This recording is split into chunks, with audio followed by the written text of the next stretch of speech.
ایک بدو آیا، کہنے لگا محمد. آپ نے کہا جی. کوئی اتنی بدتمیزی سے آپ کو بلاتا تھا، آپ کے ماتھے پہ بل نہیں آتا. جی. کہنے لگا تیری 3 باتیں بڑی عجیب ہے. آپ نے کہا کیا؟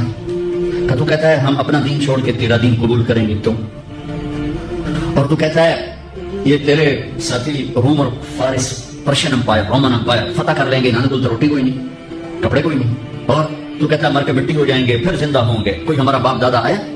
کوئی آیا آج تک ان میں سے؟ تو آپ نے بہت مسکرا کے فرمایا لعل الحیات تطول بک، مجھے لگتا ہے تیری زندگی لمبی ہوگی اور تو دیکھے گا سارا عرب میرا کلمہ پڑھے گا، اور تو یوں بھی دیکھے گا کہ پرشین رومن امپائر ٹوٹ کے میرے شہر میں آئے گی.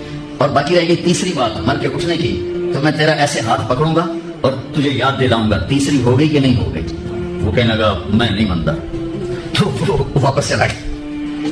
حضرت عمر جب مکہ فتح ہوا تو سارے عرب کلمہ پڑ گئے، کہنے لگے ابھی ایک تو ہو گئی.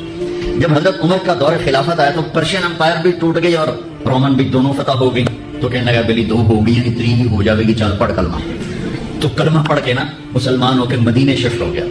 عمر رضی اللہ تعالیٰ نے اس کو بہت پروٹوکول دیتے تھے. جب وہ آتا اس کے لیے کھڑے ہو جاتے تھے، مسجد میں کبھی آمنا سامنا ہو جاتا تھا تو لوگ حیران ہوتے تھے بھی یہ مڑا یا بندہ ہے، اس کے لیے اتنا پروٹوکول کیوں ہے؟ تو حضرت عمر نے ایک دفعہ نا ان کے چہروں پہ سوال پڑھ کے فرمایا تم سوچتے ہو گے کہ میں اس دیہاتی کا اکرام کیوں کرتا ہوں؟ کہ میں اس محفل میں تھا جس میں یہ آیا تھا اور اس نے یہ بات کی تھی، تو اس وقت میرے نبی نے اسے فرمایا تھا کہ قیامت کے دن تیرا ہاتھ پکڑ کے تجھے یاد دلاؤں گا کہ تیسری بات ہوئی کہ نہیں ہوئی، اور قیامت کے دن جس کا ہاتھ میرے نبی نے پکڑا جنت میں پہنچانے سے پہلے نہیں چھوڑیں.